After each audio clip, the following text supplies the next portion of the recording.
It's Gorman in the Morning with Fletcher and Ryder, 92 KQRS. Yesterday, big news in the music world. Sadly, Ace Frehley, the founding guitarist of Kiss, passed away at the age of 74, leaving his family devastated. It was reported Thursday that he was on life support after suffering a brain bleed from a fall at home. In a statement, his family said they were completely devastated and heartbroken, but were able to surround him with loving, caring, peaceful words, thoughts, prayers, and intentions as he left this earth.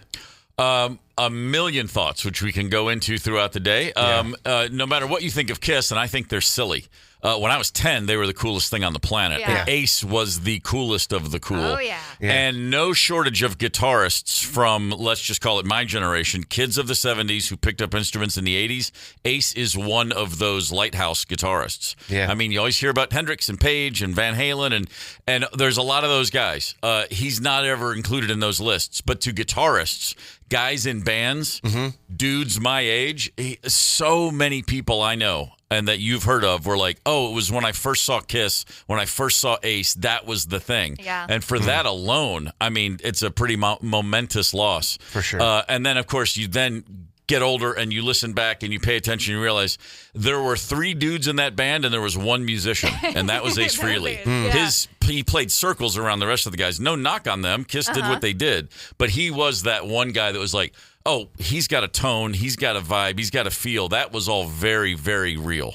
So rest easy, Ace. Nice job when given the opportunity. And my social media feed was just full of people posting themselves in pictures with the Ace Frehley makeup on, whether they were like 7 years old or like 45 years old. It was still a thing. Absolutely 100%. true. Yep.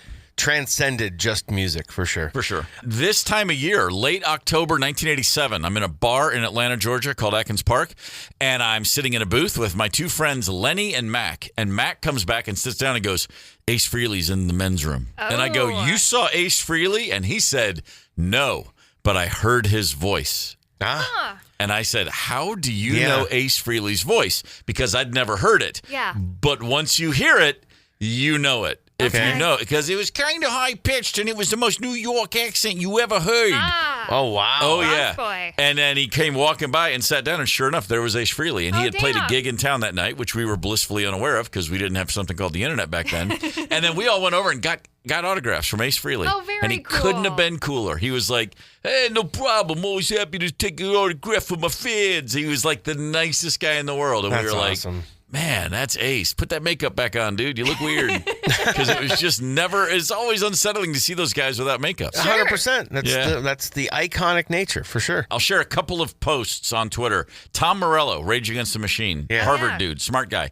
My first guitar hero, Ace Frehley, has passed away. The legendary Space Ace inspired generations to love rock and roll guitar playing. His timeless riffs and solos, billowing smoke coming from his Les Paul, the rocket shooting from the headstock. It goes on and on and on. He says, thank you, Ace, for a lifetime of great music and memories. And then this on Twitter yesterday from Mike McCready of Pearl Jam. Oh, okay. Huge fan. I heard about Ace Frehley's passing from Rick Friel, who I played in with a band called Shadow. Rick was the first guy on the bus in 1977 who had a Kiss lunchbox and told me about Ace. Very cool. Let me tell you something. The Kiss lunchbox was the ultimate, you got to be kidding me. I can't believe I don't have one of those back in the day.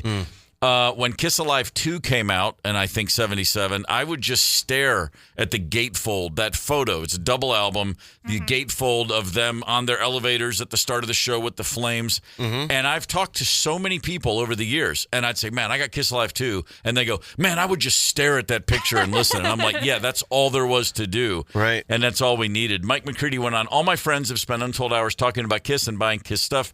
Ace was a hero of mine. Just listen to Alive. I used his solo from the song She as a template. Ooh. Ace jammed on Black Diamond with Pearl Jam at Madison Square Garden. It was a dream come true for me. A lot of people would not think of Pearl Jam and Kiss in the same sentence, which just goes to show genres are for losers. Music is music, and everybody who's inspired by Ace Frehley is sharing that today. Well done, Ace. I mean, seriously, didn't have nearly enough time in the sun Too bad he didn't stay with Kiss the whole time. But, man, when he was in that band, he was planting seeds. Yeah, and Genres Are for Losers is going on a T-shirt at the fair this year. Nice. Yeah, That's a nice I like that. one. I like it. Yeah, that was a good one. Could have seen Kiss back in the day, the original lineup in Evansville, Indiana. Man. I had my buddy offered me the ticket. My parents said no, it's a school night. Oh no! Oh yeah, Man! I had 3 concerts in the day that I had tickets for, and all for different reasons. I didn't see Queen, I didn't see Kiss, and then I also missed The Who, but that's okay because that was the Cincinnati Stampede show. I missed that one. Yep. Oh, wow, But the Kiss one was particularly galling because I had just really come into, okay, I got to see Kiss. This would be cool.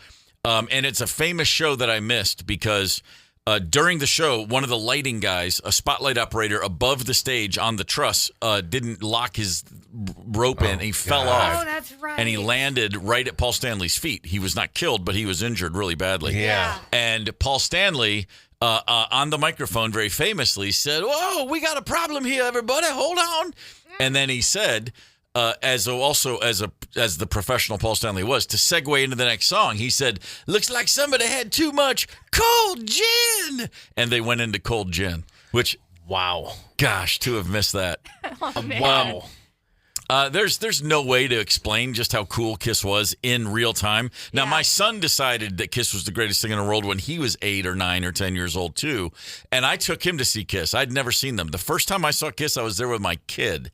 And we were probably the only father and son in the whole arena not dressed like members of Kiss. Wow. You didn't put on the makeup? Didn't do the makeup. Oh. And I looked around and I saw so many generations of Kiss fans all in costume and makeup together. And it truly hit me probably for the first time, 2008 or 9, and I went, oh, I've missed this whole thing. I didn't understand just how significant this was, and that it is dads and their kids, boys and girls, all dressed like Gene together. I was like, man, pretty cool. At any point during the show, did you go, I wish we would have worn the stuff. I wish we'd have gone all out. No, not a chance. Okay. Didn't need that part. No way in hell that was going to happen. But it was a good show. Gorman in the Morning is also Gorman on the go. Get the 92 KQRS app and stream live or catch the Gorman in the Morning podcast anytime. 92 KQRS.